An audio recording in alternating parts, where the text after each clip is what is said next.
ఆంధ్రప్రదేశ్ రాష్ట్రంలో 2025 సంవత్సరంలో జరిగినటువంటి డిఎస్సి ఎగ్జామ్‌లో అవకతవకలు జరిగినాయి. డిఎస్సి పేపర్ లీకేజ్ అయింది. 2 మాస్ కాపీయింగ్ జరిగింది. 3 స్పోర్ట్స్ కోటా సీట్లని స్పోర్ట్స్ కోటాకు సంబంధించినటువంటి ఉద్యోగాల్ని అమ్ముకున్నారు. దొంగ సర్టిఫికేట్లు పెట్టి ఏదైతే అనర్హులకు కూడా ఉద్యోగాలు ఇచ్చారో ఇలా అనేక రకాలు అయినటువంటి అక్రమాలు జరిగినాయి అనేది వాస్తవం. 38,000 మంది గ్రీవెన్స్‌లో ఫిర్యాదు చేశారు. ఒక్కదానికి కూడా ప్రభుత్వం నుంచి సరైనటువంటి స్పందన లేదు. స్పందన లేకపోగా ఇప్పుడు ఏదైతే ఉద్యోగాలు పొందినటువంటి కొంతమంది అభ్యర్థుల్ని రెచ్చగొట్టి ఈరోజు ప్రభుత్వం ర్యాలీలు చేయిస్తా ఉంది. బహుశా భారతదేశంలో ఒక ప్రభుత్వమే ఇట్లా ఉద్యోగస్తుల్ని రెచ్చగొట్టి ప్రతిపక్షం మీద ర్యాలీలు చేయించడం బహుశా ఎక్కడ చూసుండం. అంటే ఈ ప్రభుత్వం ఎంత నీచమైనటువంటి స్థాయికి దిగజారిపోయిందనేది ఇక్కడ మీకు అర్థమవుతుంది. ప్రతిపక్ష పార్టీగా ఈరోజు వైఎస్ఆర్ కాంగ్రెస్ పార్టీ అధ్యక్షులు మాజీ ముఖ్యమంత్రి జగన్మోహన్ రెడ్డి గారితో పాటు డిఎస్సి రాసినటువంటి లక్షలాది మంది అభ్యర్థులు, అదేవిధంగా యువత, అనేక రాజకీయ పార్టీలు ఈరోజు అడుగుతున్నదేంటి? డిఎస్సికి సంబంధించిన దాంట్లో అక్రమాలు జరిగాయి కాబట్టి సిబిఐ ఎంక్వైరీ వేయండి. నిజంగా మీరు తప్పు చేయకపోతే సిబిఐ ఎంక్వైరీ ఎందుకు వేయట్లేదు అనే క్వశ్చన్ ఈరోజు అడుగుతున్నారు. నిజంగా ఈ డిఎస్సి స్కామ్కి నారా లోకేష్కి, ఏదైతే శాప్ చైర్మన్ రవినాయుడికి, ఈ ప్రభుత్వానికి, తెలుగుదేశం పార్టీకి లింకు లేకపోతే ఎందుకు సిబిఐ ఎంక్వైరీకి వెనకడుగు వేస్తున్నది పాయింట్ నెంబర్ 1.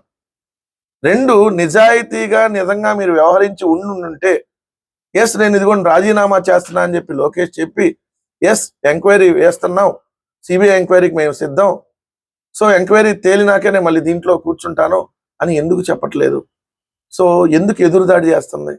అక్రమాలు జరిగాయి కాబట్టి తెలుగుదేశం పార్టీ ఎదురుదాడి చేస్తుంది. కొంతమంది ఉద్యోగస్తులు ఇక్కడ ఉద్యోగాలు పొందినటువంటి డిఎస్సి ఉద్యోగాలు పొందిన వాళ్ళని నిన్న విజయవాడ తీసుకొని వచ్చారు. మొత్తం ఖర్చు అంతా ప్రభుత్వాన్ని. సో వాళ్ళకి వెహికల్స్ కానీ అన్ని ప్రొవైడ్ చేసి నిన్న విజయవాడ తీసుకొని వచ్చారు. తీసుకొని వచ్చి ఇక్కడ మెగా గర్జన అని హెడ్డింగ్ పెట్టారు. మెగా గర్జన అంట. మెగా గర్జన, దగా డిఎస్సి మీద దగా గర్జన. సమాధానం చెప్పండి.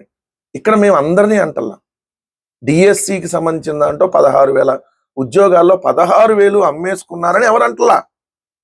16,000 పోస్టుల్లో 4,000 అమ్మారా? 3,000 పోస్టులు అక్రమాలు జరిగినాయా? దొంగ సర్టిఫికేట్లు పెట్టి ఎన్ని వందల మంది తెచ్చుకున్నారు? పేపర్ లీకేజ్ ఎంతమందికి వచ్చింది? మాస్ కాపీయింగ్ ద్వారా ఎంతమందికి వచ్చింది? అది 1000 మందికి వచ్చిందా? 5,000 మందికి వచ్చిందా? 3,000 మందికి వచ్చిందా? ఇది నిగ్గు తేల్చాలి.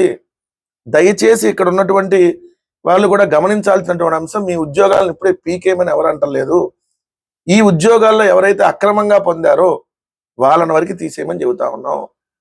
ఎందుకంటే ఇప్పుడు ఉపాధ్యాయులు, పాఠాలు చెప్పాల్సినటువంటి ఉపాధ్యాయులు ఈరోజు దొంగదారిలోనో అడ్డదారిలోనో కొనుక్కోనో డబ్బులు ఇచ్చో 15 లక్షలు, 20 లక్షలు, 10 లక్షలు, లేదంటే దొంగ సర్టిఫికేట్ల ద్వారానో, లోకల్ తెలుగుదేశం ఎమ్మెల్యే ద్వారానో, ఇంకోళ్ళ ద్వారానో ఉద్యోగాలు పొందితే మీరు ఇంకేం చదువులు చెప్తారు?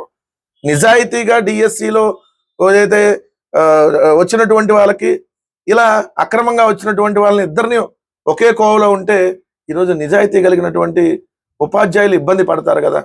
సో అందుకనే ఈరోజు ఖచ్చితంగా సిబిఐ ఎంక్వైరీ జరగాలి. జరిగేదాకా మీరు ఆ పోస్టులోనే కొనసాగండి, దాన్ని ఎవరో కూడా కాదంటలా. కానీ మీరు ఇక్కడ ఏదో ఉపాధ్యాయులు ఇంతలా వేధించిన వాళ్ళు చరిత్రలోనే లేరు. ఎవరు వేధించారు? మీరు ఇప్పుడు చంద్రబాబు నాయుడు గారు, నారా లోకేష్ ఎలక్షన్లో ఈరోజు మీరు స్టేట్మెంట్ ఇవ్వచ్చేమో కొంతమంది, కానీ లక్షలాది మంది ఈరోజు ఈ దీంట్లో అక్రమంగానో లేదంటే అడ్డదారిలోనో తెచ్చుకున్నటువంటి వాళ్ళు ఈరోజు వచ్చి ఏదో స్టేట్మెంట్ ఇచ్చేస్తేనో ఇంకోటో కాదు కదా. సో ఖచ్చితంగా దీని మీద జరగాలి, ఎంక్వైరీ జరగాలి. అక్రమాల మీద ఏదైతే విచారణ జరిగి సిబిఐ విచారణ, ఎవరి ద్వారా ఎలా కొనుక్కున్నారో బయటికి రావాలి.